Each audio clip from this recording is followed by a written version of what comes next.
welcome back to PÖFF TV. I'm Anete and we're right in the heart of the Black Nights Film Festival. Today we have a fantastic guest joining us, the sound guy for the film The End, Edmunds, right? Yes, that's right. From Latvia. So I will start right away, and I assume you don't know, maybe you'll know, but do you know what inspired to create the film focused on cycles of death and life? Well, actually, this film took about 10 years to take form, and it has evolved quite a bit from the very initial idea. So in the beginning, some 10 years ago, it was more about the biological side of it. So it started as an idea about showing the turnover in the nature. So it was more like nature film. Oh, okay. Less philosophy, more physical processes, and then in the course of its filming, it evolved into more of a social film, and it acquired new heroes. So it started off in one way and ended in a completely different way. Oh, okay. Well, do you know if there was a personal experience or event that prompted the creation of this film? Maybe for the director, or maybe you can talk about your perspective. Maybe it's somehow involved with viewers. Basically, these themes, or the main theme in the film is so ubiquitous. It's like on everybody's mind, more or less frequently. So it's universal. I don't think there was any particular event or circumstance. One of the heroes of the film actually was behind the idea, and he himself is a biologist. Mm-hmm. So it's quite natural. He's doing a lot of field work and filming and photographing in the field.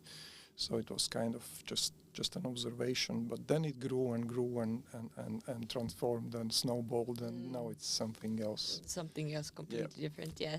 Well, like you said, it's associated with nature and animals.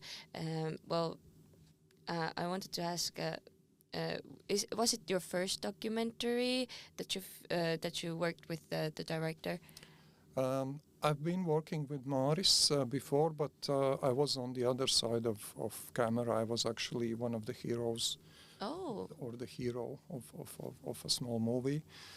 But this was the first feature where I acted as a sound guy. Oh. Yeah. I've been recording wildlife sounds before that. It was not like, just out of the blue. Yeah.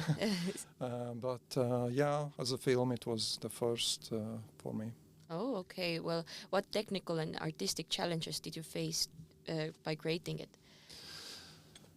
It was quite a familiar field for me, It was either indoors or outdoors, and most of it was already quite well oiled.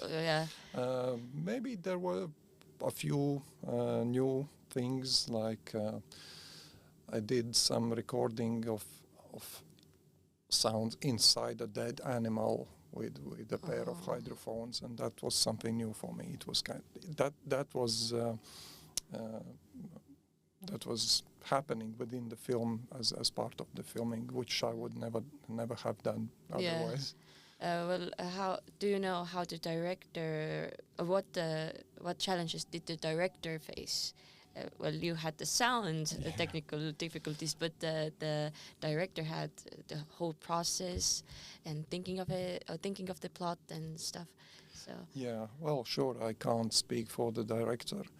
And Māris is not only a director; he's also a camera guy. So he has done most of the film.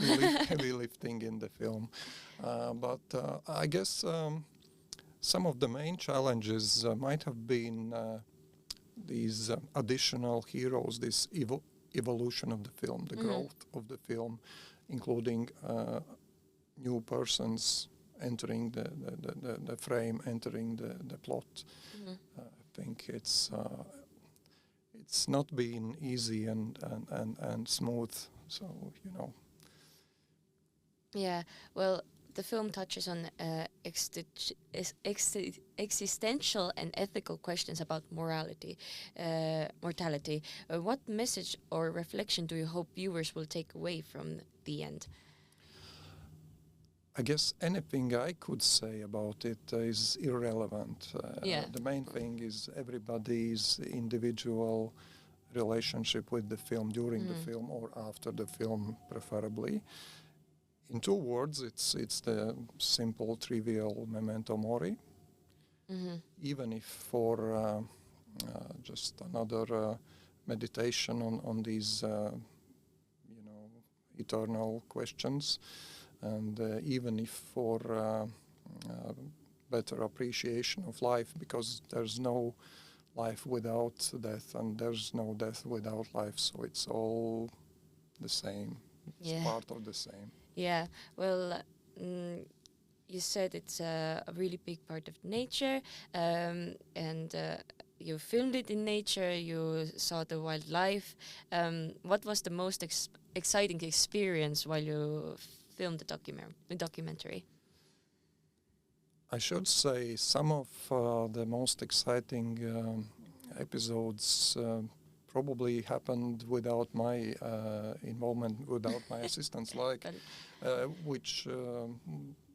the director and cameraman Māris would be better speaking of these. For example, like he filmed the wolf approaching this dead roe deer and during the night, and these, I think these are the most profound experiences, but I was not there.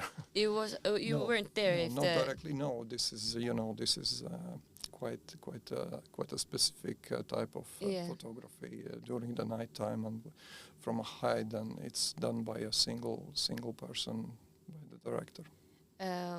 Well, you said that you have some experience before as a sound guy. If you have to explain your job, how was your work on set? Then how would you describe it to the people that don't know how to take the wildlife sounds? Well, it's quite straightforward. You got your mics, your recorders, your bundles of cables, your headphones, and you don't make any noise yourself. So those classical stuff. It's all basic. It's also classical. Yeah. Māris and you, do you have any more future plans together to make some more documentaries, or is this the first time that you've done a documentary together? Yeah, as I said, it was the first time. As for the plans, it's up to Māris, rather. I'm not a full-time sound guy. It's actually my hobby only. It was my hobby, actually. I'm full-time employed elsewhere. I'm a biologist by training, and I work daytime job somewhere else. So, as a biologist, it must have been very interesting to you, the making of this documentary. Sure, absolutely. Yeah. Like it's like water for the duck.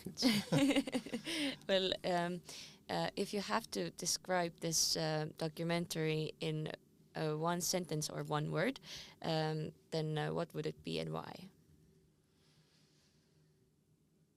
That's a good one. Well, it's for everyone personally to experience it. There's nothing I can comment about it. Like I can't say anything. But you don't want. But your own view. You can maybe tell about your own view. Well, yeah, it's up to everyone, but maybe you have your own take to it. Yeah, sure.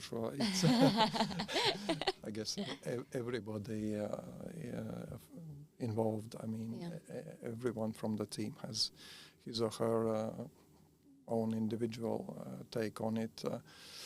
I'm quite conflicted about it. Conflicted. I mean, it's not an easy piece as a film as a whole, and I'm not sure if I'm fully level with it, or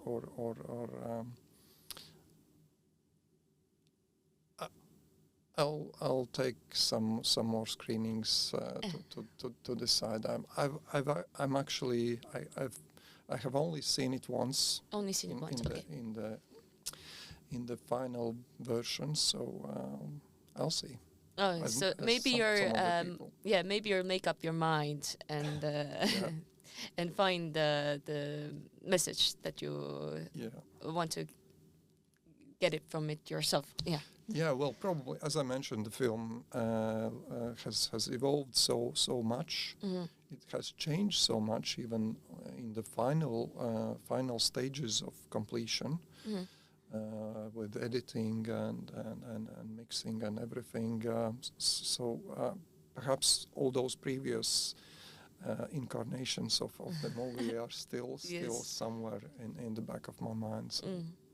Well, the time is already running out, but I want to ask the last question. If you go back in time in the process of making this film, then do you have something that you want to change? Not really. It's all done and pretty straightforward. And complete. Yeah. Yep. So no. That's really interesting. That's a perspective from the sound guy, right? So, like perspective of the sound guy. As far as it depends on me, that's finished. That's the end. Okay. Well, thank you so much for being here, and I hope you're gonna enjoy your stay in Estonia. And really looking forward to see the documentary. Thank you so much.